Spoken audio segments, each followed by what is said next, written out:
அந்த மாணவன் ஜான் டேவிட்ங்கிற மாணவன் செகண்ட் இயர் படிக்கிறாரு. ஃபர்ஸ்ட் இயர் மாணவன் வரும்போது வெளியில் என்ட்ரன்ஸ் நிற்கிறது. நின்றுட்டு அவங்ககிட்ட என்ன சொல்கிறது, டெய்லி வா எந்த ஒரு நீ எங்களுக்கு டீல் விசாரிச்சுட்டு டெய்லி எனக்கு நீ யூஸ் பண்ணணும். எப்படி யூஸ் பண்ணணும்? கை ரெண்டையும் தூக்கி எனக்கு யூஸ் பண்ணணும். அதுபோக ரேங்கிங்கில் பல்வேறு ரேங்கிங்கில் இருக்குது. எல்லாம் என்ன ரேங்கிங்கில் இருக்குது? வாய்மொழியாக பேசுகிறது, உடல் ரீதியாக, உளவியல் ரீதியாக, உன்னோட மைண்டை டைவர்ட் பண்ணுறதுக்கு என்னெல்லாம் பேசணும், என்னெல்லாம் பண்ண முடியுமோ அப்படி. ஸோ ஒவ்வொரு முறையிலையும் அந்த பையன் வந்து ரொம்ப டார்ச்சர் பண்ணுறாரு அந்த ஜான் டேவிட்ங்கிற மாணவன். ஒரு கட்டத்தில் இந்த மாணவன் என்ன பண்ணுறாரு, நாவரசு என்ன பண்ணுறாரு, அவர் சொல்கிற எதையுமே கேட்கல. நான் எதுக்கு நீ சொல்கிறத கேட்கணும் அப்படிங்கிற ஒரு ஆட்டிடியூடில் அவர் சொல்கிறாரு. அவருக்கு நீ வந்து சீனியராக இருந்தால் அதுக்காக நீ சொல்கிறதெல்லாம் நான் கேட்கணுமா, இல்லை நான் படிக்க வந்துருக்கேன், நீங்கள் சொல்கிறது என்னால் கேட்க முடியாது அப்படின்னு சொல்லி சொல்கிறாரு. இவருக்கு என்ன ஆகுது அந்த டைம், அந்த சுச்சுவேஷனில் இவரு என்ன பண்ணுறாரு, இவர் கூட அந்த ஃப்ரெண்ட் சர்க்கிள் என்னடா நீ இவ்வளோ காலேஜில் இவ்வளோ ஒரு டான், நீ சொல்லி அந்த மாணவன் கேட்க மாட்டாங்க, மற்ற யாருமே நீ சொல்கிறத கேட்க மாட்டான். ஸோ நீ உன் கண்ட்ரோல் எடுக்கணும்னா நீ எதாவது பண்ணால் தான் நீ இந்த காலேஜில் நீ டானாக இருக்க முடியும். நீ சென்னை சைடில் சிட்டி சைடில் பார்த்தீங்கன்னா ரூட் தலை அப்படிங்கிற பேர் கொண்டு ஒவ்வொரு காலேஜிலும் ஒருத்தர் இருப்பாங்க. அடிக்கடி நியூஸ் வந்துட்டே இருக்குது, இப்போ வரைக்கும் வந்துட்டே இருக்குது. பச்சைவாஸ் கல்லூரி பார்த்தீங்கன்னாக்கி இப்போ வரைக்கும் ரூட்டு தலை பஸ்ஸில் ஒரு காலேஜில் ஒரு மாணவனை இது பண்ணி பெரிய லெவலில் டான் மாதிரி காமிச்சிட்டு இருக்காங்க. இப்போ வரைக்கும் அது நடந்துட்டாரு. ஸோ இந்த மாதிரி அந்த நம்ம படிக்க வர கல்லூரியில் வந்து நம்ம வந்தோமா படித்தோமா போனோமான்னு இருந்தால் எந்த பாதிப்பும் இல்லை. இது இந்த ரூட்டு தலை அப்படி இப்படின்னு சொல்லி போகும்போது அவன் மட்டும் இல்லாமல் அவனை சார்ந்த அவன் சுற்றி இருக்கிற நண்பர்கள் அவ்வளோ பேருமே பாதிக்கப்பட போகிறான் அவனால, இல்லையா? அப்படி ஒரு சூழ்நிலையில தான் அந்த மாணவன் வந்து அங்கே வந்து அந்த ஜான் டேவிட்ங்கிற மாணவன் வந்து ரொம்ப தன்னை ஒரு ரவுடி மாதிரி ப்ரொஜெக்ட் பண்ணிக்கிறாங்க. ஸோ அப்படி இருக்கும்போது ஒரு எக்ஸாம் முடியுது. அவங்களுக்கு எக்ஸாம் முடிஞ்சு ஒரு 2 நாளில் தீபாவளி ஃபங்க்ஷன் வருது. தீபாவளிக்கு இவர் போகணும், வீட்டுக்கு ஃபோன் பண்ணி சொல்கிறாரு, அப்போ நான் அன்றைக்கி எக்ஸாம் முடியுது, நாளைக்கு நான் வீட்டுக்கு வந்துடுவேன்னு சொல்கிறாரு. இவர் அடுத்த நாள் எக்ஸாம் முடியுது. எக்ஸாம் முடிஞ்சு அவர் வீட்டுக்கு போகிறாரு, ரூம் போகிறாரு. ரூம் போகிற இடத்துல ஜான் டேவிட்ங்கிற மாணவர் வந்து இந்த நபரை வந்து கூப்பிட்டு, வாடா நமக்குள்ள காம்பரமைஸ் பேசிக்கலாம், நம்மளுடைய சமூகம் போயிடும், நமக்குள்ள பிரச்சனைகள் வேண்டாம், வாடா நம்ம ரூமுக்கு போகலான்னு சொல்லி அவரோட ரூமுக்கு வந்து ஜான் டேவிட் கூப்பிட்டு போகிறார். கூப்பிட்டு போய் என்ன பண்ணுறாரு, அவனை அங்கேயும் போய் ரேகிங் பண்ணுறாரு. இவனோட ரூமில் யாருமே இல்லை. அவரோட ரூம் வந்து ஹாஸ்டல் மாடியில் இருக்குது. அன்னைக்கு India south Africa match, live match நடக்குது. எல்லா ஸ்டூடெண்ட்ஸும் மேட்ச் பார்க்கறதுக்காக கிரவுண்ட் ஃப்ளோர் போயிருந்தாங்க. மேலே யாருமே கிடையாது. அந்த ரூமில் இவரை கூப்பிட்டு போயிட்டு அவரோட ட்ரெஸ் எல்லாம் ரிமூவ் பண்ணிட்டு அவருடைய ஷூவை இவர் நாக்கால க்ளீன் பண்ண சொல்கிறார். அந்த மாணவன் அதை பண்ண மாட்டேன்னு சொல்லி ஃபோர்ஸ் பண்ணுறான். நான் பண்ண மாட்டேன், என்னால் பண்ண முடியாதுன்னு சொல்லி இது பண்ணுறான். இவன் பண்ண மாட்டேன்னு சொல்லி சொன்னோன்னா என்ன பண்ணான், பக்கத்தில் இருந்த கம்பு எடுத்து ஒரே அடியாக தலையில் அடிக்கிறார். அடித்ததில் என்ன பண்ணுறாங்க, மாணவன் கீழே விழுந்ததில் மயக்க நிலை அடைகிறார். சாகலை, மயக்க நிலை அடைகிறார். மயக்க நிலை அடைஞ்சதை இவர் என்ன பண்ணுறாரு, இந்த ஜான் டேவிட் என்ன பண்ணுறாரு, போயிட்டு அவருக்கு நெஞ்சில் கை வச்சு பார்க்குறாரு. மூக்கில் அவருக்கு இதய துடிப்பு இருந்த மாதிரி தெரியல. இவருக்கு பயம் வந்துச்சு, ஐயோ நம்ம அடித்ததில் அவன் ஏற்றுட்டான், நம்ம மாட்டிக்குவோமே அப்படின்னு சொல்லி பயத்தில் என்ன பண்ணுறாரு. ஆனால் அவர் மயக்க நிலையில் இருந்தாங்கிறது இவருக்கு தெரியாது.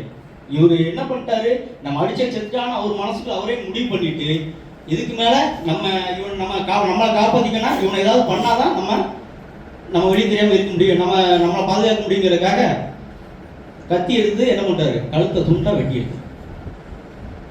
ஆக்சுவல் ஜஸ்ட் ராகிங் தான் பண்ணியிருக்கான். இந்த ராகிங் எங்கேயுமே முடியுது, குழந்தைவே முடியுது. தலையை கட் பண்ணி தலையை மட்டும் ஒரு கவரில் போட்டு தனியாக வைக்கிறான். கை கால்கள் ரெண்டையும் கட் பண்ணி ஒரு சூட்கேஸில் பேக் பண்ணுறான். தன்னோட மீதி உள்ள பார்ட்ஸை மட்டும் ஒரு பேக்கெட்டில் ஒரு சூட்கேஸில் இது பண்ணுறாப்புல பண்ணிட்டு அன்னைக்கு நைட்டு என்ன பண்ணுறாரு, கடலூர் வந்து சென்னை ட்ரெயின் ஏறுறாரு. சென்னை ட்ரெயின் ஏறி அந்த அதுக்கு முன்னாடி என்ன பண்ணுறா, தலையில் இருக்கிற அந்த கவரை மட்டும் காலேஜுக்கு அப்படியே பேக் சைடில் இருக்கிற குட்டையை தூக்கி போட்டுட்டு இவர் ட்ரெயின் ஏறிடுறாரு. அதில் கையும் கால்களும் உள்ள சூட்கேஸை கூட என்ன பண்ணுறாரு, ட்ரெயினில் வச்சுட்டு ட்ரெயின் செங்கல்பட்டு தாண்டும் போது அந்த சூட்கேஸை மட்டும் ட்ரெயினில் விட்டுட்டு அவர் செங்கல்பட்டில் இறங்கி அடுத்த பஸ் ஏறி சென்னை உள்ளே போகிறார். அங்கே 27G சொல்லி ஒரு ப்ரைவேட் ஒரு கவர்மெண்ட் பஸ், டவுன் பஸ் இருக்குது. 21Gனா சென்னையில் ஃபேமஸான ஒரு பஸ். அந்த பஸ்ஸில் என்ன பண்ணுறாரு, உடல் பாகம் அடங்கிய சூட்கேஸை வந்து அந்த பஸ்ஸில் வச்சுட்டு அது இறங்கியிருக்காரு. இங்கே இவர் போயிட்டு என்ன பண்ணுறாரு, அங்கே இறங்கிட்டு ரிட்டன் திரும்ப அகைன் அன்னைக்கு நைட்டாக திரும்ப காலேஜுக்கு ஹாஸ்டலுக்கு வந்துருக்காரு. யாருக்கும் இவர் போனது எதுவும் தெரியாது அப்படிங்கிற ஒரு எண்ணத்தில் இவர் நம்ம சேஃப் ஆகிட்டோம், நம்ம தப்பு தடைகள் எல்லாத்தையும் மறைச்சிட்டோம் அப்படிங்கிற ஒரு எண்ணத்தில் இவர் திரும்பவும் அகைன் கல்லூரிக்கு வந்துருக்காரு. இதில் அந்த பையன் அடுத்த நாள் தீபாவளி விடிஞ்சான், பையன் இன்னும் வீட்டுக்கு வரலையே அப்படின்னு சொல்லி அவங்க பேரண்ட்ஸ் வந்து ஏன் நினைச்சுன்னு வரல அப்படின்னு சொல்லி என்ன பண்ணுறாங்க, கல்லூரிக்கு ஃபோன் பண்ணி கேட்குறாங்க. பையன் வாரன்னு சொல்லி சொன்னான், நேரத்தையே ஃபோன் பண்ணான், அன்றைக்கி வந்துடும் சொன்னான், இன்ன வரைக்கும் பையன் வரல. ஏன்னா அப்போ 96 அதிகமாக யார்ட்டையும் ஃபோன் கிடையாது, அப்போ லேண்ட்லைன் நம்பர் மட்டும் தான் உண்டு. அப்போ கல்லூரி போகும்போது அப்போ நான் அவங்க என்ன பண்ணுறாங்க, இல்லையே ரூம் பூட்டி கிடக்கு அவன் கிளம்பி போயிட்டான் அப்படின்னு சொல்லி சிம்பிளாக சொல்லியிருக்காங்க. உடனே இவர் என்ன பண்ணுறாரு, இவருக்கு அவங்க அப்பாவுக்கு அம்மாவுக்கு சந்தேகம் வருது, உடனே கிளம்பி கல்லூரிக்கு வராங்க. அங்கே வந்த இடத்துல என்ன பண்ணாங்க, அங்கே உள்ள லோக்கல் அங்கே இருக்கிற ஸ்டூடெண்ட்ஸ், கொஞ்சம் வீட்டுக்கு போகாமல் இருக்கிற ஸ்டூடெண்ட்ஸ்டையும் வாட்ச் பண்ணி விசாரிக்கிறாங்க. என் பையன் இப்படி வாரன்னு சொல்லியிருந்தான், இன்னும் வீட்டுக்கு வரலை, கல்லூரிக்கு ஃபோன் பண்ணி கேட்டாங்க, காலேஜில் எங்கள் பையன் வந்து கிளம்பிட்டாங்கிற மாதிரி சொல்கிறாங்க, அவன் ரூம் பூட்டி கிடக்குது, கீ அவன்கிட்ட தான் இருக்குது சார், அவன் கிளம்பி போயிருக்கலாம் அப்படின்னு சொல்கிறாங்க. அப்போ லாஸ்ட் அங்கே இந்த சம்பவத்தை என்ன சொல்கிறாங்கன்னா, வாட்ச்மேன் என்ன சொல்கிறாரு, லாஸ்ட்டாக வந்து ஜான் டேவிட் கூட உங்கள் பையனை நான் பார்த்தேன், அங்கே உள்ள ஒரு சில குறிப்பிட்ட பசங்களும் என்ன சொல்கிறாங்க, ஸ்டூடெண்ட்ஸும் லாஸ்ட்டாக ஜான் டேவிட்டும் அவனை தான் தோளில் கை போட்டு ஜான் டேவிட் அவனோட ரூமுக்கு கூட்டு போனாங்கிறத ஒரு 5-6 பேர் பார்த்துருக்காங்க. அந்த ஹாஸ்டலோட வார்டனும் பார்த்துருக்காரு. இவங்க உயிர் போனால் ஒரு சந்தேகம் வருது, ஜான் டேவிட் அவங்க தேடுறாங்க, ஜான் டேவிட்டை தேடுறாங்க. அவன் அன்னைக்கு முந்தின நாள் மார்னிங்லேருந்து ஆள் இங்கே இல்லை, வீட்டுக்கும் போகலை, ஹாஸ்டலும் இல்லை, அவன் எஸ்கேப். அவனுக்கு தெரிஞ்சிட்டு அவங்க அப்பா அங்கே தேடி வந்தது விஷயம் தெரிஞ்சோன்னா நம்ம மாட்டிக்கும்னு சொல்லி அவள் தலைமறைவாயிட்டான். ஸோ அந்த சூழ்நிலையில் இவர் உள்ள லோக்கல் ஸ்டேஷன் போய் கம்ப்ளைண்ட் பண்ணுறாங்க, என் பையனோட காங்கலை அப்படின்னு சொல்லி கம்ப்ளைண்ட் பண்ணுறாங்க.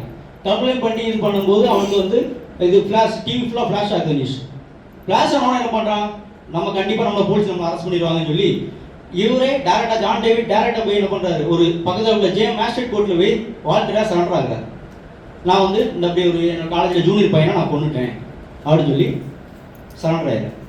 அதுக்கப்புறம் போலீஸ் என்ன பண்ணுறாங்க, அவரை கஸ்டடி எடுத்து விசாரிக்கிறாங்க. விசாரிக்கும் போது இவங்க சரியாக ஒத்துழைப்பு கொடுக்கல. ஒரு கட்டத்துக்கு அப்புறம் போலீஸ் விசாரிக்க வேண்டிய விதத்தில் விசாரிக்க ஆரம்பிக்காங்க.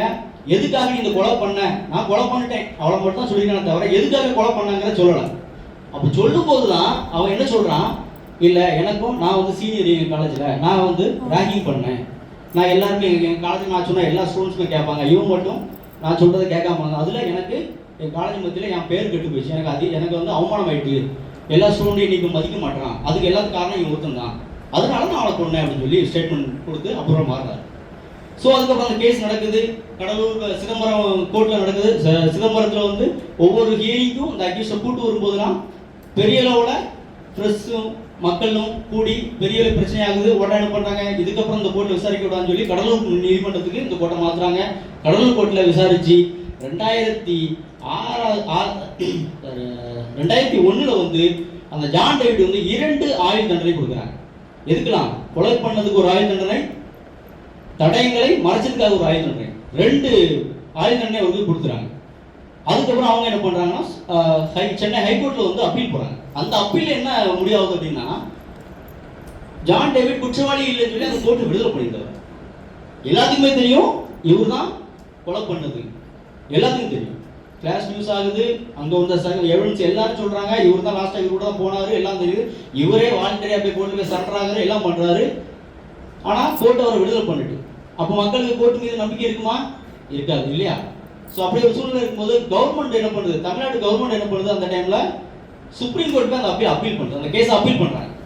சுப்ரீம் கோர்ட் அப்பீல் பண்ணி சுப்ரீம் கோர்ட் என்ன ஆஸ்பெக்ட்ல அந்த பையனை திரும்பவும் குற்றவாளி தீர்மானிக்க அப்படின்னா, சர்க்கம்ஸ்டான்சஸ் எவிடன்ஸ், அதாவது ஒரு குற்றம் நடக்க அப்படின்னா சம்பவத்தை நேரில் பார்த்த சாட்சியில் இருந்தால் மட்டும்தான் ஒரு குற்றவாளியை தண்டிக்க முடியும்னு சொல்லி பொதுவாக எல்லாத்துக்கும் தெரியும் இல்லையா? எவிடன்ஸே இல்லாமல் பண்ணக்கூடிய நம்ம தப்புகளுக்கு வந்து தண்டனை கொடுக்க முடியாது, நீதிமன்றம் அதான் சொல்லுது. 1000 குற்றவாளிகள் தப்பிச்சாலும் ஒரு நிரபராதி கூட தண்டிக்கப்படக்கூடாது. ஒரு சின்ன சந்தேகம் இருந்தா கூட அவனை கோர்ட் வந்து தண்டிக்கக்கூடாது, அவனை விடுதலை தான் பண்ணணும்னு சொல்லி சட்டமே அப்படிதான் சொல்லுது. ஸோ இந்த ஆஸ்பெக்ட்ல ஹைகோர்ட் வந்து அவனை விடுதலை பண்ணுது. சுப்ரீம் கோர்ட் என்ன ஆஸ்பெக்ட்ல பார்க்குது அப்படின்னா, இது ரொம்ப சென்சேஷன் யூஸ் ஆகுது. அந்த 1996 வந்து தமிழ்நாடு மட்டும் இல்லாம இந்தியா ஃபுல்லா ரேகிங்கால மிகப்பெரிய அளவுல இந்த மர்டர் கேஸ் வந்து பெரிய லெவலில் சென்சிட்டிவ் ஆகுது. அப்போ அதுதான் ஃபர்ஸ்ட் டைம் வந்து தமிழ்நாடு கவர்மெண்ட் வந்து 2006 வந்து 1996 வந்து கேலி வதை தடுப்பு சட்டம், ஆன்டி ரேகிங் ஆக்ட் அப்படின்னு சொல்லி ஒரு சட்டத்தை வந்து அமல்படுத்துறாங்க. அவசர சட்டமாக சட்டசபையில் பாஸ் பண்ணி அதை வந்து உடனே அந்த 1996 அந்த இதில் வந்து சட்டசபையில் பாஸ் பண்ணுறாங்க. அதை வந்து ஆளுநர் ஒப்புதப்பட்டு 1997 வந்து அந்த சட்டம் தமிழ்நாட்டில் அமல்படுத்தப்படுது. அந்த இதுல இருந்து ஒவ்வொரு காலேஜஸும் எல்லா இதுலையுமே அந்த ஆன்டி ரேகிங் நடக்கிற இதை வந்து கட்டுப்படுத்துறதுக்கான வழிமுறைகள் வந்து கவர்மெண்ட் ஏற்படுத்தி கொடுக்குது. அது மூலமா அந்த ரேகிங்கை கட்டுப்படுத்துறாங்க. அப்போ எல்லா காலேஜஸ்லயுமே இப்போ உங்க காலேஜ்ல இருக்கான்னு தெரியல, ஆன்டி ரேகிங் அஃபிடவிட்னு சொல்லி காலேஜ் அட்மிஷன் போடும்போது இருக்காங்களா? எல்லா காலேஜும் நினைக்கிறேன். ஏன்னா கம்பல்சரி இப்போ வந்து எல்லா காலேஜ்லையும் கம்பல்சரி நம்ம ஆன்டி ரேகிங் அஃபிடவிட் வந்து ஃபைல் பண்ணி ஆகணும். அது ஒரு சில காலேஜஸ் இல்லாமல் இருக்கலாம். உங்க காலேஜ் இருக்கிறது ரொம்ப சந்தோஷம். அப்படி இல்லைன்னா அதை ஏற்படுத்திக்கணும். அந்த அஃபிடவிட் நம்ம எதுக்காக கொடுக்குறோம், அது யாரெல்லாம் கொடுக்கணும் அப்படின்னா நீங்க கொடுக்கணும், உங்களோட பேரண்ட்ஸும் அதில் சைன் பண்ணிக்கணும். அஃபிடவிட்டோட இதே இதான், நீங்களும் உங்க பேரண்ட்ஸ் 2 பேருமே பண்ணிக்கணும். அப்படி நீங்க ரேகிங் பண்ணி உங்க கல்லூரி நிர்வாகத்துக்கு ஒருத்தர் வந்து கம்ப்ளைண்ட் பண்ணிடுறாரு அப்படின்னா ஃபர்ஸ்ட் நீங்க உங்க காலேஜ் உங்க சீனியர் உங்களை பண்றாரு அப்படின்னா நீங்க கல்லூரி நிர்வாகத்துக்கு ஒரு எழுத்துப்பூர்வமாக ஒரு கம்ப்ளைண்ட் கொடுக்கணும். அந்த கல்லூரி நிர்வாகம் 72 மணி நேரத்தில் வந்து விசாரிச்சு முறை அது உண்மையாவே அந்த ரேகிங் நடந்திருந்தால் கல்லூரி நிர்வாகமே போலீஸ் ஸ்டேஷனுக்கு அவங்க அதை கம்ப்ளைண்டா கொடுத்து அந்த மாணவ மேல ஆக்ஷன் எடுக்கலாம். அந்த ஆன்டி ரேகிங் ஆக்ட்ல செக்ஷன் 6 என்ன சொல்லுது தெரியுமா? 6 மூலமா உங்களை அந்த கல்லூரி நிர்வாகம் எக்ஸாம் எழுதாம பண்ணலாம், உங்களை தொடர்ந்து படிக்கக்கூடிய நிலையை வந்து தடுக்கலாம்.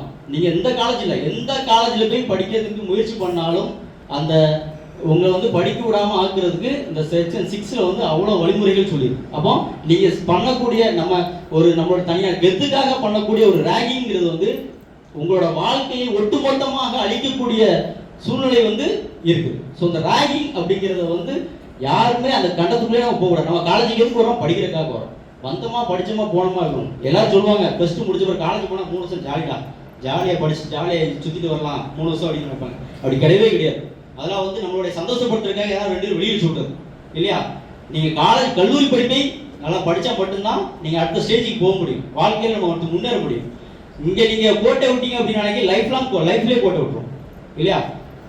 என்ஜாய்மெண்ட் இருக்க வேண்டிய இடத்துல என்ஜாய்மெண்ட் இருக்கணும், படிக்க வேண்டிய இடத்துல நீங்கள் கரெக்டாக படிக்கணும். ஸோ இந்த ரேகிங் அப்படிங்கிறத பற்றி எல்லாரும் தெரியலனா நெட்டில் இப்போ நிறைய வீடியோஸ் இருக்குது, அவேர்னஸ் வீடியோஸ் நிறைய அட்வொகேட்ஸ் கொடுக்குறாங்க, ஜட்ஜஸ் கொடுத்துருக்காங்க, சமூக ஆர்வலர்கள் கொடுக்குறாங்க. எந்த ஒரு நியூஸை பற்றினாலும் நீங்கள் வந்து நீங்கள் யூடியூப்ல எடுத்து பார்த்தாலே தெரியும். எல்லாமே அவேர்னஸ் வீடியோ நிறைய கிடக்குது. தெரியாத விஷயங்கள் தெரிஞ்சுக்க எது பண்ணால் தப்பு. ஏன்னா இது எல்லாமே நம்ம வந்து சட்டத்தின் கீழ் தான் அவ்வளோ பேர் இருக்கும். சட்டத்தை ஃபாலோ பண்ணாமல் யாருமே இருக்க முடியாது. ஒரு சட்டம் ஒன்று இருந்தால் சட்டத்தை கம்பல்சரி நம்ம ஃபாலோ பண்ணி ஆகணும். அந்த ஃபாலோ பண்ணல அப்படின்னா நாம இந்த உலகத்தில் சமநிலையாக நிலைப்படுத்த முடியாது. ஸோ இந்த ரேகிங்கை பற்றி தெரிஞ்சுக்கிடுங்க. தெரியாத விஷயங்கள் யாராவது ரேகிங் அப்படி உங்களுக்கு மீறி உங்கள் ஃப்ரெண்ட்ஸுக்கு யாராவது ஒருத்தர் அவனை அறியாமல் தன்னோட கெத்து காட்டுங்க யாராவது சொன்னா கூட நீங்கள் அவரை சத்தம் போடுங்க. இப்படி பண்ணக்கூடாடா, இப்படி பண்ண ஒரு லைஃபே வேஸ்ட் ஆகிடா அப்படின்னு சொல்லி நீங்கள் அவங்க சொல்லி சத்தம் போடுங்க. இல்லைன்னா அப்படி ஒருத்தர் பண்ணுறாரு வெளியே சொல்ல நீங்கள் பயப்படுறீங்க அப்படின்னா உங்கள் ஃப்ரெண்ட்ஸு யாரும் அவங்களோட ஃப்ரெண்ட்ஸ் இருந்தாங்கன்னா உங்கள் கல்லூரி நிர்வாகத்துக்கு முதல்ல தகவல் கொடுங்க. இப்படி இந்த பையன் இவனை வந்து ரேகிங் பண்ணுறான், நீங்கள் அவனை கொஞ்சம் கண்டிங்க அப்படின்னு சொல்லி சொன்னீங்கன்னாக்கி உங்கள் வாழ்க்கை மட்டும் இல்லாமல் எல்லாருடைய வாழ்க்கையையும் பாதுகாக்கிறதுக்கான வழிமுறைகளை ஏற்படுத்தும். சரியா? இந்த ஆன்டி ரேகிங்ல வந்து பண்ணா என்ன தண்டனை இருக்குன்னு பார்க்கணும். செக்ஷன் 4ல வந்து ஆன்டி ரேகிங் நீங்க பண்ணினீங்க அப்படின்னா 2 வருஷம் சிறை தண்டனை கொடுக்கலாம், 10,000 அபராதம் கொடுக்கலாம். ரேகிங் நீங்க பண்ணும்போது பண்ணி அந்த நீங்க ரேகிங் பண்ணது கன்ஃபார்ம் ஆயிடுச்சு அப்படின்னா 2 வருஷம் சிறை தண்டனையும் 10,000 ஃபைனும் கொடுக்கலாம். இதுதான் இந்த ரேகிங் ஆக்ட் வந்து உங்களுக்கு தெளிவாக சொல்லக்கூடிய விஷயம். ஓகேவா? மேலும் அதுக்கப்புறம் தான் ஆன்டி ட்ரக் இதை பற்றி வந்து மற்றவங்க பேசுவாங்க. நேரம் இருந்தால் இந்த பெண்கள் குடும்ப வன்முறைகள் வந்து பெண்களை பாதுகாப்பு சட்டத்தை பற்றி 2வது பேசுறதுக்கு நேரம் இருந்துச்சுன்னா பேசுறேன். மேலும் வாய்ப்பு அனுப்பி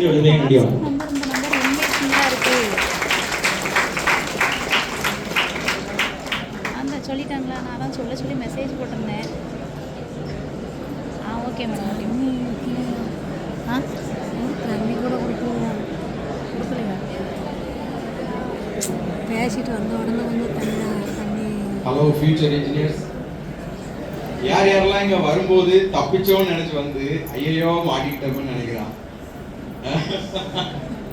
வரும்போது நல்ல வேலை கிளாஸை கட் அடிச்சிட்டோம்.